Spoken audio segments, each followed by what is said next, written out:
സങ്കീർത്തനം 12. സംഗീത പ്രമാണിക്ക് അഷ്ടമരാഗത്തിൽ ദാവീദിന്റെ ഒരു സങ്കീർത്തനം. യഹോവേ, രക്ഷിക്കണമേ, ഭക്തന്മാർ ഇല്ലാതെ പോകുന്നു, വിശ്വസ്തന്മാർ മനുഷ്യപുത്രന്മാരിൽ കുറഞ്ഞിരിക്കുന്നു.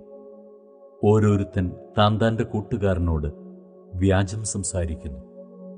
കപടമുള്ള അധരത്തോടും ഇരുമനസ്സോടും കൂടെ അവർ സംസാരിക്കുന്നു. കപടമുള്ള അധരങ്ങളെയൊക്കെയും വമ്പ് പറയുന്ന നാവിനെയും യഹോവ ഛേദിച്ചു കളയും. ഞങ്ങളുടെ നാവുകൊണ്ട് ഞങ്ങൾ ജയിക്കും. ഞങ്ങളുടെ അധരങ്ങൾ ഞങ്ങൾക്ക് തുണ. ഞങ്ങൾക്ക് യജമാനൻ ആരെന്ന് അവർ പറയുന്നു. എളിയവരുടെ പീഡയും ദരിദ്രന്മാരുടെ ദീർഘശ്വാസവും നിമിത്തം ഇപ്പോൾ ഞാൻ എഴുന്നേൽക്കും. രക്ഷയ്ക്കായി കാക്ഷിക്കുന്നവനെ ഞാൻ അതിലാക്കും എന്ന് യഹോവ അരുളിച്ചെയ്യുന്നു. യഹോവയുടെ വചനങ്ങൾ നിർമ്മല വചനങ്ങളാകുന്നു. നിലത്ത് ഉലയിലുരുക്കി 7 പ്രാവശ്യം ശുദ്ധി ചെയ്ത് വെള്ളി പോലെ തന്നെ. യഹോവേ, നീ അവരെ കാത്തുകൊള്ളും. ഈ തലമുറയിൽ നിന്ന് നീ അവരെ എന്നും സൂക്ഷിക്കും.